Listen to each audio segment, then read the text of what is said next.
করেছি, যদি আমাদের ধর্মেও হতো তাও এটার জন্য একটা শাস্তি হতো। কিন্তু আপনি কি মানুষ, আপনার মধ্যে কি মহান চরিত্র আছে যার কারণে আপনি আমাকে কিছুই বললেন না। রাসূল আমার বললেন, ইসলাম হলো শান্তির ধর্ম, এখানে কাউকে অন্যায় ভাবে আপনার আঘাত করা হয় না। অতএব তুমি যেই কাজটা করেছো আসলে তুমি বুঝো নাই। তুমি যদি বুঝতে মসজিদের মর্যাদা কত, তাহলে তুমি এই কাজটা করতে না। আমার রাসূল সাল্লাল্লাহু আলাইহি ওয়াসাল্লাম যখন এই কথা বললেন, তখন লোকটি বলল, ইয়া রাসূলুল্লাহ, ইয়া হাবিবাল্লাহ, আমাকে কালিমা পড়ায় দেন, লা ইলাহা ইল্লাল্লাহু মুহাম্মাদুর রাসূলুল্লাহ সাল্লাল্লাহু আলাইহি ওয়াসাল্লাম। তাহলে উত্তম আদর্শ দিয়ে মানুষকে ভালো বানানো যায় কি যায় না? একজন লোক বিড়ি খায়, নিয়মিত বিড়ি খায়, আরেকজনকে বলছে খবরদার বিড়ি খাস না, তাহলে কই কাজ, কোথায় কাজ হবে? নিজেই খায়, মানে যদি সামনে বলতে না পারে তাও একটু দূরে যায়, বলবে নিজেই খায়, আবার আরেকজনে মানা করে। নিজে নামাজ পড়ে না, আরেকজনকে নামাজ পড়তে বলে। নিজে বাপ শুয়ে আছে লেপের মধ্যে, আর ছেলেকে বলছে আমার নামাজ পড়ে আয়, মনে মনে কাছে নিজেই লেপের মধ্যে শুয়ে রয়েছে আর আমার কথা বলেন ঠিক কিনা?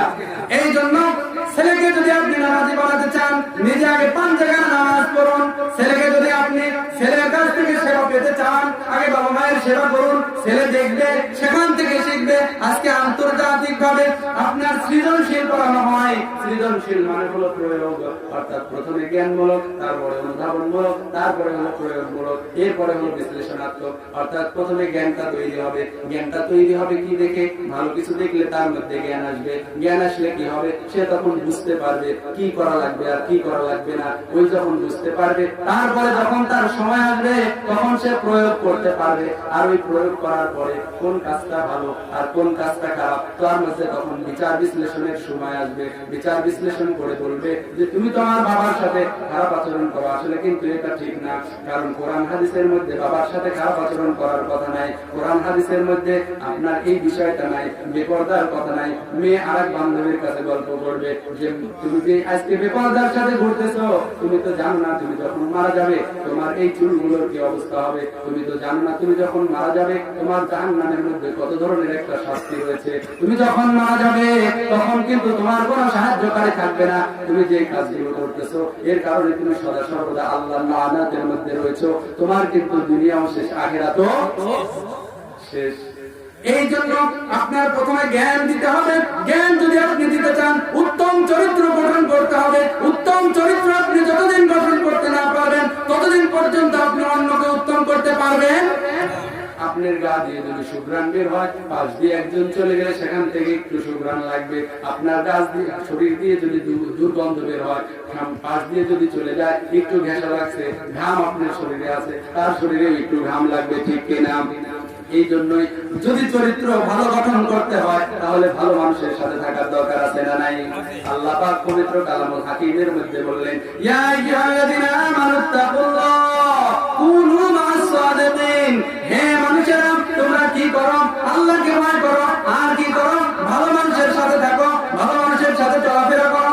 যেই বন্ধু ভালো নামাজ পড়ে তার সাথে চলাফেরা করো, যেই বন্ধু ভালো ইসলাম অনুযায়ী চলে তার সাথে চলাফেরা করো। এই জন্যই কবি বললেন, চরিত্রবান বন্ধু ছাড়া বন্ধু বাছাই করবে না, ঠিক না?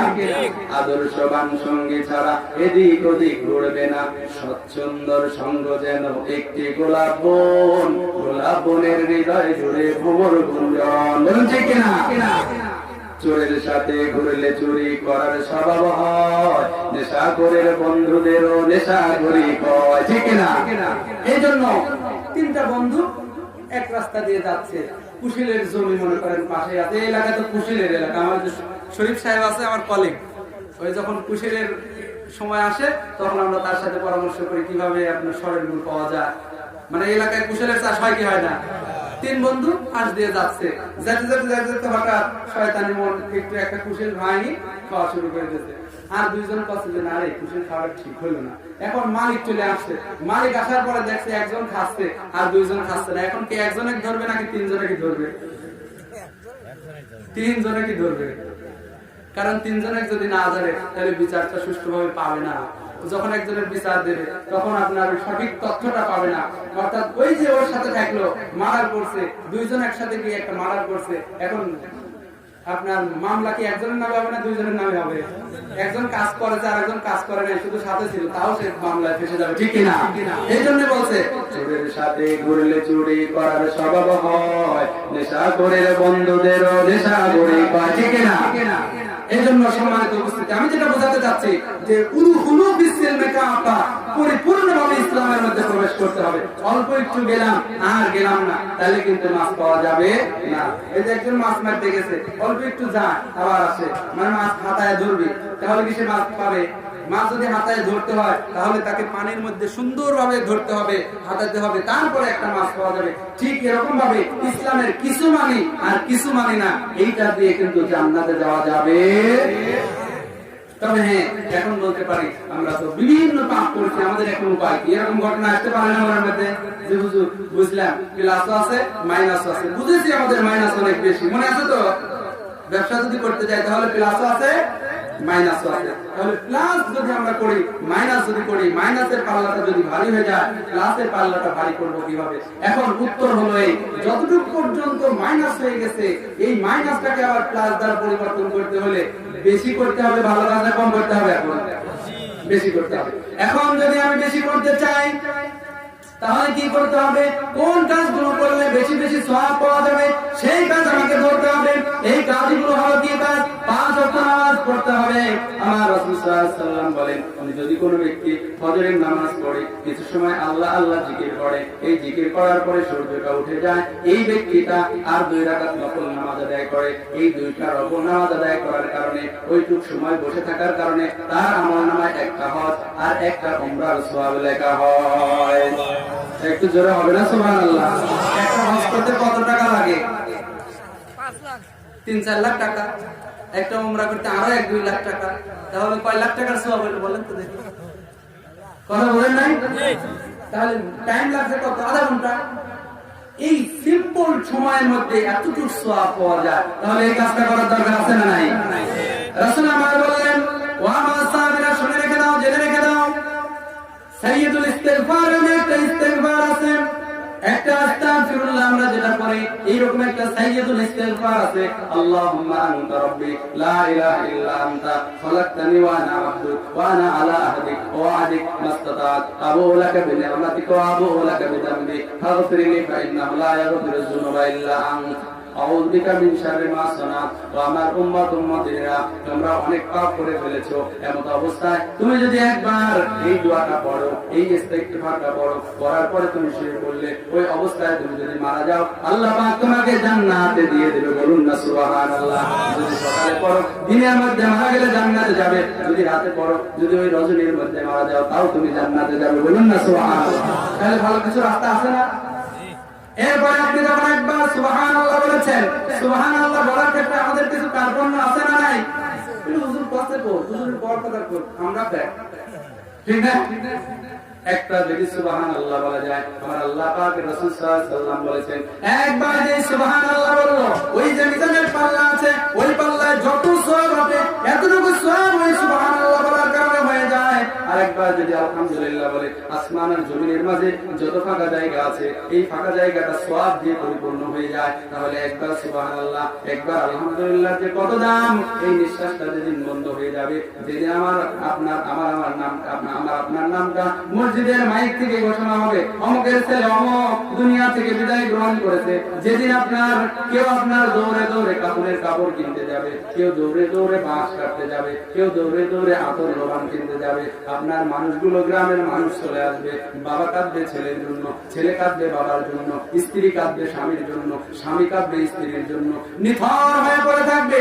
আপনার গোসল করানো হবে, আপনার বড়ই পাতার পানি গরম করে, পানিটা বেশি গরম করা হবে না, পানিটা কম গরম করা হবে না। এই যে বড়ই পাতার পানি, রাসূল আমার বলেন, মানুষ যখন মারা যায়, ওই মারা যাবার পরে তার শরীরটা বড় কষ্ট পায়, এই শরীরের মধ্যে প্রচন্ড আঘাত থাকে। এই আঘাত থাকার কারণে তোমরা কিন্তু খুব জোরে জোরে তাকে গোসল করাবে না, খুব আপনার গরম পানি দিয়ে তাকে গোসল করাবে না, তার হাত পাটা কিন্তু খুব জোরে জোরে নাড়াচাড়া করবে না, কারণ সে বড় বিপদের মধ্যে আছে।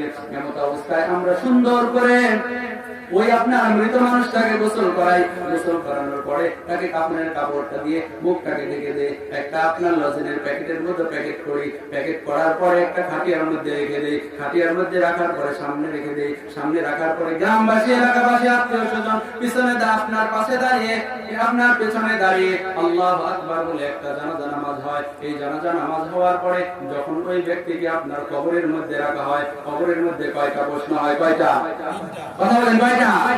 মান রব্বুকা ওয়া মা দীনুকা ওয়া মান নাবিয়ুকা। এই যে তিনটা প্রশ্ন, মান রব্বুকা তোমার রব কে? রব্বি আল্লাহ। ওয়া মা দীনুকা তোমার দিনটা কি? দ্বীন আল ইসলাম। ওয়া মা আপনার নাবিয়ুকা তোমার নবী কে? নবীটা হলো নবিয়ুনা মুহাম্মদুর রাসূলুল্লাহ সাল্লাল্লাহু আলাইহি ওয়াসাল্লাম। এই যে আমার এই তিনটা প্রশ্নের উত্তর যদি আমি সঠিক দিতে পারি তাহলে আমার দুনিয়াও ভালো আখিরাতও ভালো। তিনটা প্রশ্নের উত্তর দিতে পারলাম না, আমার রাসূল বলেছেন ওই কবরটা হয় জান্নাতের একটা গর্ত, জান্নাতের একটা বাগান, আর না হয় জাহান্নামের একটা গর্ত। তো জাহান্নামের গর্তটা কেমন? ওখানে যে 99টা সাপ দেওয়া হবে, ওই সাপের মধ্যে থেকে একটা সাপ যদি দুনিয়ায় একটা বার নিঃশ্বাস নিত তাহলে কোনো উদ্ভিদ লতা পাতা জন্ম নিত না। সাহাবারা সেদিন কান্নায় ভেঙে পড়লো, ইয়া রাসূলুল্লাহ, ইয়া হাবিবাল্লাহ, তাহলে এই সাপের কামড়টা কেমন হবে? রাসূল আমার বললেন, তোমরা জানো না, জানো না, জানো না, যদি ওই সাপ একবার একজন মানুষকে দংশন করে, ওই দংশনটা 70 বছর তার বিষ থাকবে। এইভাবে 1 নয় 2 নয় 99টা সাপ তাকে পেঁচিয়ে ধরবে। সে যত জোরে চিৎকার দিবে, ওই চিৎকারটা মানুষ ছাড়া সমস্ত জীব জানোয়ার, সমস্ত গাছপালা বৃক্ষলতা শুনতে পাবে। একদিক থেকে চিৎকার দিবে, পৃথিবীর অপর প্রান্তে চিৎকারের আওয়াজ চলে যাবে। ওই ব্যক্তি এত জোরে কান্নাকাটি করবে, কিন্তু তার সাহায্য করার মতো কোনো লোক থাকবে না। এই দিনটা আমার আপনার জীবনে আছে না নাই? বলেন তো, মৃত্যুকে কেউ কি অস্বীকার করতে পারে? আপনার করোনা ভাইরাস হয়েছে, আপনি মারা যাবেন, এটা ঠিক নয়। আপনার করোনা ভাইরাস হয় না, আপনি বেঁচে থাকবেন, এটাও ঠিক নয়। মানুষ সাধারণ জ্বর হয়ে মারে, কি বলে না? কত মানুষ সকালে বাড়ি থেকে বের হয় আর ফিরে আসতে পারে না, কত মানুষ রাতের বেলা সুন্দর করে ঘুমিয়ে গেছে আর ঘুম থেকে জাগ্রত হয় না। না জানি এই দিনটা আমার আপনার কবে আসবে, এই রজনীটা আমার আপনার কবে আসবে।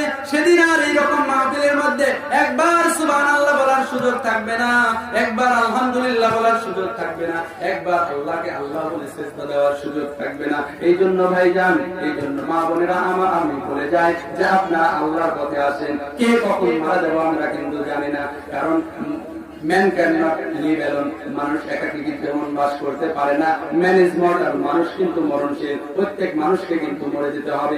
এই জন্য মরণের ভয় যতক্ষণ অন্তরের মধ্যে না আসে ততক্ষণ পর্যন্ত আপনি ভালো কাজে শান্তি পাবেন না।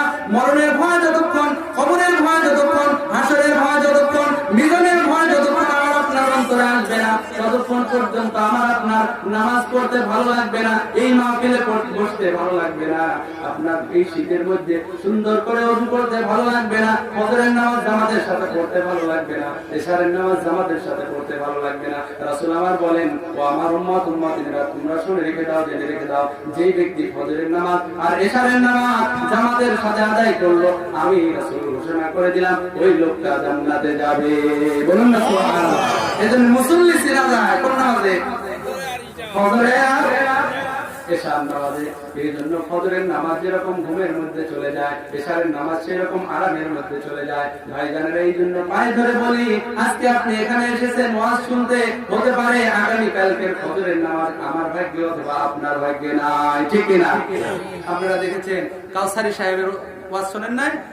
উনি এরকম মাহফিল করেছে, কিন্তু সেই দিন আর ফজরের নামাজ তিনি পড়তে পারেন নাই, ঠিক কিনা? আমি ইমরান হোসাইন, আমি আজকে এখানে মাহফিল করতেছি, আমি আজকে ফজরের নামাজ পড়তে পারবো, এই গ্যারান্টি কি আমার আছে? তাহলে কোন আশা নিয়ে আমরা পাপের মধ্যে চলে যাই, কোন আশা নিয়ে আমি শয়তানের অনুসরণ করি? এই জন্য ভাইজান, আপনি যদি এখনই আল্লাহর কাছে তওবা না করেন তাহলে কিন্তু কঠিন মুসিবত আছে। এখন প্রশ্ন হলো, তওবা কিভাবে করব? তওবা করলে আসলে কবুল হয় কিনা? হ্যাঁ ভাই, তওবা যদি আপনি এখন করেন আপনার অতীত জীবনের সব গুনাহ মাফ হয়ে যাবে। আল্লাহ পাক যখন আদমকে সৃষ্টি করলেন, সৃষ্টি করার আগে ফেরেশতাদেরকে বললেন, ফেরেশতারা আমি তো দুনিয়ার বুকে মানুষ সৃষ্টি করতে চাই। ফেরেশতারা বলল আল্লাহ আপনি এমন একটা জাতি সৃষ্টি করবেন যেই জাতিটা দুনিয়ায় গিয়ে ফিতনা ফাসাদ করবে, পাপ কর্ম করবে। বলে তুমি আমি যা জানি তোমরা তা জানো না। আল্লাহ পাক তখন আদম আলাইহিস সালামকে সৃষ্টি করলেন। সৃষ্টি করার পরে সমস্ত কিছু শিক্ষা দিলেন। শিক্ষা দেওয়ার পরে ফেরেশতাদেরকে ডাকলেন। হালাম্মা আরাদাহুম আলাল মালায়েকা ফাকালা আনবিউনি বিআসমাই হাউলা ইন কুনতুম তা'লামুন। অর্থাৎ হে ফেরেশতারা তোমরা বলো তো দেখি এই জিনিসগুলোর নাম কি? আল্লাহ পাক যখন এই প্রশ্ন করলেন তখন ফেরেশতারা আর উত্তর দিতে পারে না। আদম আলাইহিস সালামকে বলা হলো হে আদম এইগুলোর নাম বলে দাও। আদম আলাইহিস সালাম সব কিছুর নাম বলে দিল। এইবার আপনার সবাইকে বলা হলো যে তোমরা এখন কি করো? সিজদা করো। ফাসাজাদুল মালায়েকা ইল্লা ইবলিস। সবাই সিজদা করলো কিন্তু ইবলিস সিজদা করলো। আল্লাহ পাক বললেন যা তুই দূর হয়ে যা, তোকে আমি পছন্দ করি না। তুই যতই নামাজ পড়িস, তুই যতই ইবাদত করিস না কেন, কিন্তু তোর মধ্যে অহংকার আছে। আমাদের মধ্যে অহংকার আছে না নাই? একটু যদি ভালো চেহারা হয়, যার চেহারাটা কালো তাকে দেখে আর ভালো লাগে না, এটা কি অহংকারের মধ্যে পড়ে কিনা? একজন একটু লম্বা মানুষ, খাটো মানুষের কথা তুই খাটো, একজন একটু ভালো মানুষ আর একজন আপনার ন্যাংরা মানুষ তুই ন্যাংরা, এটা কি বলার উপায় আছে ভাই? কে বানিয়েছে কালো? ফর্সা কে বানিয়েছে? এই জন্য কালো যেই আল্লাহ বানিয়েছে ফর্সাও সেই আল্লাহ বানিয়েছে। এই জন্য ফর্সা হয়ে কালোকে গালি দেওয়া যাবে না। লম্বাও যেই আল্লাহ বানিয়েছে বেটেও সেই আল্লাহ বানিয়েছে। এই জন্য লম্বা হয়ে বেটেকে গালি দেওয়া যাবে না। এই জন্য ধনীও যেই আল্লাহ বানিয়েছে গরিবও সেই আল্লাহ বানিয়েছে। গরিব আপনার ধনী হয়ে গরিবকেও গালি দেওয়া যাবে? কথা বলে না যাবে? এই জন্য যদি আমি আপনি আল্লাহ পাকের দরবারে মুক্তি পেতে চাই, যদি আমি আপনারা আল্লাহ পাকের দরবারে মুক্তি পেতে চাই, তাহলে তওবা করতে হবে। এরপরে আদম আলাইহিস সালাম আপনার সব কিছুর নাম বলে দিল। সবাই সিজদা করলো কিন্তু ফেরেশতা সবাই সিজদা করলো কিন্তু কে সিজদা করলো না? ইবলিস কি করলো না সিজদা? আল্লাহ পাক বললেন বের হয়ে যা। বের হয়ে গেল। বের হওয়ার পর বলল আল্লাহ এতদিন আপনার ইবাদত করলাম, এর জন্য কি আমার কোনো কিছুই প্রাপ্য নাই? তুই কি চাস বল? বলেন কয়েকটা জিনিস চাই। একটা হলো আমার হায়াত কিয়ামত পর্যন্ত দিতে হবে, আর একটা হলো আমি মানুষকে ওয়াসওয়াসা দেব, এই সুযোগ আমাকে দিতে হবে তার পছন্দের মধ্যে। আর একটা হলো আমার চেহারাটা বিকৃত হয়েছে, মানুষ যেন আমাকে দেখতে না পারে। আল্লাহ বললেন ঠিক আছে দিয়ে দিলাম। বলে আমি কিন্তু আদমকে জান্নাতে যেতে দেব। আল্লাহ পাক বললেন যে ঠিক আছে তুই চেষ্টা কর, কিন্তু সে যত পাপ করুক না কেন সব পাপ মাফ করে দেব আমি আল্লাহ, যদি সে বুঝতে পারে আমি পাপ করেছি। বলুন না সুবহানাল্লাহ। একটা উদাহরণ দেব, বুখারী শরীফের হাদিস। রাসূল আমার বলেন ওয়া মা সাবিরে, শুনে রেখে দাও, জেনে রেখে দাও। আপনার বনি ইসরায়েলের সময় একটা ভালো খারাপ লোক ছিল, অত্যন্ত খারাপ লোক ছিল। এই খারাপ লোকটা খালি হত্যা করতো, কিলা যাকে আমরা কি বলে কিলা, হত্যাকারী।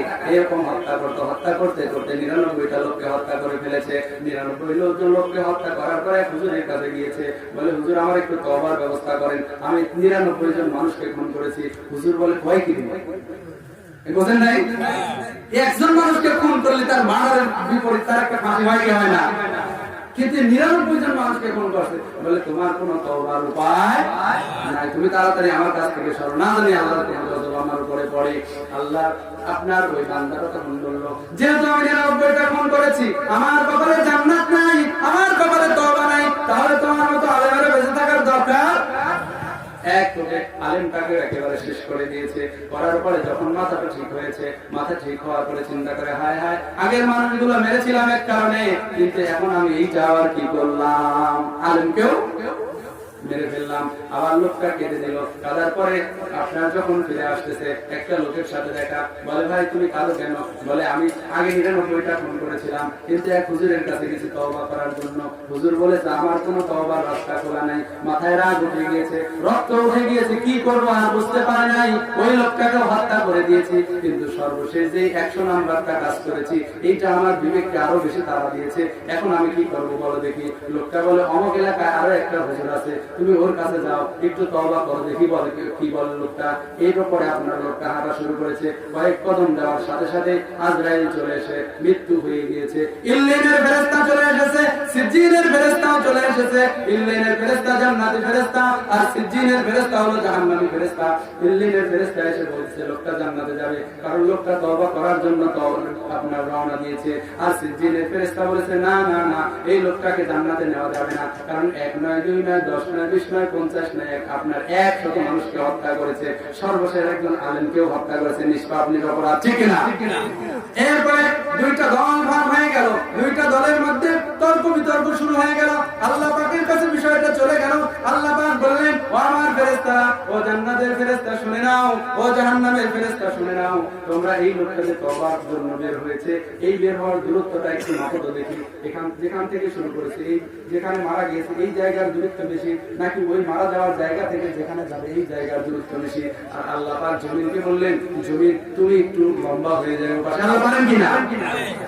জমির এই পাশে লম্বা হয়ে গেল আর ওই পাশে খাটো হয়ে গেল। ফেরেশতারা এসে মাপা শুরু করে দিল। মেপে দেখা যায় যে যেখান থেকে শুরু করেছে, যেখানে গিয়ে মারা গিয়েছে এই জায়গাটা একটু বেশি হয়ে গিয়েছে। সাথে সাথেই আপনার ওই লোকটাকে ইল্লিনের ফেরেশতারা আত্মাটা নিয়ে, রূহটা নিয়ে চলে গেল, আর ওই লোকটা জান্নাতে হয়ে গেল। বলুন না সুবহানাল্লাহ। আরেকটু জোরে হবে না সুবহানাল্লাহ? আরেকটা তওবার উদাহরণ দেব। আল্লাহ রাসূল বলেন, ও মা সাহাবারা শুনে রেখে দাও, জেনে রেখে দাও, একটা লোক মরুভূমির মধ্যে যাত্রা করেছে। মরুভূমির মধ্যে যাত্রা করার পরে ওই লোকটা মরুভূমির এলাকায় একদিন, দুই দিন, তিন দিন যাওয়ার পরে হঠাৎ করে ক্লান্ত হয়ে গিয়েছে। একটা গাছের নিচে শুয়ে আছে। গাছের নিচে শুয়ে থাকতে থাকতে আপনার তার খাবারের জায়গায় খাবার রেখেছে, উটের জায়গায় উঠে রেখেছে, ঘোড়ার জায়গায় ঘোড়া রেখেছে। কিন্তু যখন ঘুমিয়ে পড়েছে, ঘুম থেকে উঠে দেখে উটও নাই, খাবারও নাই, ঘোড়াও নাই, কিচ্ছু নাই। একাকী একটা লোক মরুভূমির মধ্যে 2-3 দিন চলে গিয়েছে। আগের যুগে সিস্টেম ছিল, যদি কোনো মানুষ এরকম ভাবে আপনার সবকিছু হারিয়ে ফেলতো, তার আর জীবনের আশা থাকতো না। ওখানে এসে একটা কবর কাটতো, কারণ নিজের কবরটা যাতে নিজেই কাটতে পারে। ওখানে কবর কেটে কবরের মধ্যে ঘুমিয়ে পড়তো, কবরের মধ্যে শুয়ে থাকতো আর মৃত্যুর জন্য অপেক্ষা করতো কখন আমার আজরাইল আসবে। যখন সে মারা যেত তখন আপনার এমন একটা সিস্টেম করে রাখতো যাতে করে কিছু মাটি ওখানে পড়ে যায়, অর্থাৎ নিজের কবর নিজেই করে নিজেই কবরের মধ্যে যায়। রাসূল আমার বললেন, ও মা সাহাবীরা, এইরকম একটা লোক 2-3 দিন যাত্রা করার পরে আপনার মাঠের মধ্যে গিয়ে, মরুভূমির মধ্যে গিয়ে ঘুমিয়েছে। আর ঘুম থেকে উঠে দেখে যে তার কোনো রসদ নাই, খাদ্য নাই, ঘোড়াও নাই, কিছুই নাই। এখন লোকটার কি অবস্থা? বলে, ওই লোকটার চাইতে অসহায় পৃথিবীতে আর কোনো মানুষ নাই। রাসূল আমার বলেন, ও আমার সাহাবীরা, এই লোকটা আবার খোঁজা শুরু করে দিল, কোথায় আমার খাবার, কোথায় আমার ঘোড়া। খুঁজতে খুঁজতে খুঁজতে খুঁজতে আবার ক্লান্ত হয়ে গিয়েছে। ক্লান্ত হওয়ার পরে আবার একটা গাছের নিচে আছে। শোয়ার পরে এইবার ঘুম থেকে উঠে দেখে খাবারের জায়গায় খাবার, ঘোড়ার জায়গায় ঘোড়া, উটের জায়গায় উট। এইবার লোকটা কেমন অবস্থা? এইটা দেখে ওই লোকটা এখন বলতেছে, আল্লাহ তুমি আমার বান্দা, আমি তোমার রব। বলেন না সুবহানাল্লাহ? উল্টা উল্টা বলে ফেলে নাই। অর্থাৎ এখন ওই লোকটা আনন্দে এমন আত্মহারা হয়ে গিয়েছে। অনেক সময় মানুষ কিন্তু একেবারে একটা মারাত্মক বিষয় যদি সামনে আসে হঠাৎ করে মতিভ্রম হয়ে যায়, কি বলতেছে কি বলে এরকম বুঝতেই পারেন, এরকম হয় না? এই জন্য ওই লোকটা তখন বলেছে, আল্লাহ তুমি আমার বান্দা আর আমি তোমার রব। এত আনন্দিত হয়ে গিয়েছে। ও আমার সাহাবীরা, তোমরা শুনে রেখে দাও, জেনে রেখে দাও, যখন কোন বান্দা আল্লাহর কাছ থেকে একটু দূরে সরে যায়, একটু একটা নাফরমানি করে, একটু গুনাহ করে, তখন আল্লাহ পাক বলে, বান্দা তুমি একটু আসো, আমার রাস্তায় আসো। এই রকম করতে করতে যত পরিমাণ পাপ করুক না কেন, হঠাৎ যদি বান্দার মাঝে মনের মধ্যে উদয় হয়েছে যে আল্লাহ আমি যে কাজগুলো করেছি, আমার জীবনটা বৃথা হয়ে গিয়েছে, এই মুহূর্তে যদি আজরাইল চলে আসে তাহলে আমার কিন্তু জাহান্নাম ছাড়া কোনো উপায় নাই। আল্লাহ রে, এই যে 2টা চোখের পানি ছেড়ে দিলাম, আল্লাহ তুমি আমার জীবনের গুনাহগুলো মাফ করে দাও। এই কথা বলতে দেরি আর আমার আল্লাহ গুনাহ মাফ করতেও কোনো দেরি না। সুবহানাল্লাহ। এই জন্য ভাইজান, যদি আপনি তওবা করেন তাহলে আপনার মুক্তি আছে, যদি আপনি তওবা না করেন তাহলে কিন্তু কোনো মুক্তির উপায়